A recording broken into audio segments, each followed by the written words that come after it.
Bonsoir. Aujourd'hui, nous allons parler des interdits en Afrique. On balaye pas la nuit, on ne verse pas l'eau chaude sur le sable, etc., etc.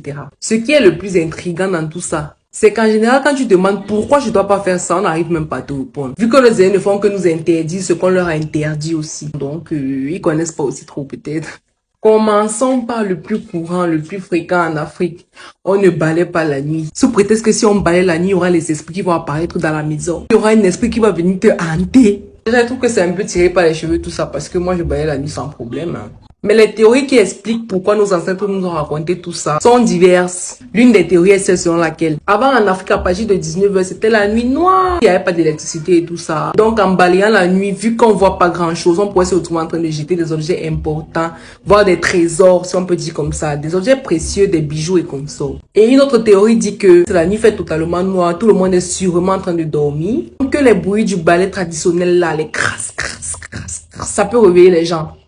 Donc, on interdit ça. Balayer parce que les gens dorment. Deuxième interdit, on ne siffle pas la nuit. Bon, sur cet interdit-là, il n'y a pas vraiment de théorie, à part celle quand tu siffles la nuit, tu imites le bruit d'un sorcier, donc tu peux appeler le sorcier. Ou alors, c'est toujours pour ne pas troubler la tranquillité des gens. Les Africains n'aiment pas le bruit la nuit. Troisième interdit, on n'accepte pas la nourriture dans le rêve. Parce que ça peut être des sorciers qui sont venus te nourrir. Mettre un poison à l'intérieur de ta nourriture. Bon, cet interdit-là n'est pas complètement tiré par les cheveux. Il y a eu des cas comme ça en Afrique. Des cas que je connais en plus. Des gens qui ont mangé dans le rêve et qui se sont réveillés le matin avec un mal de ventre atroce et qui parfois en sont même morts. Donc, et d'autres à qui ça n'a absolument rien fait. Donc, j'imagine que ça peut être vrai d'un côté. Que de l'autre aussi, ça doit être causé par la faim. Notre cerveau sait qu'on a faim et donc il nous donne de la nourriture dans le rêve. Quatrième interdit, on ne verse pas l'eau chaude sur le sable. Parce que apparemment, ça troublerait la tranquillité des démons qui ressortiraient pour nous hanter. D'autres théories disent que c'est par respect pour nos morts.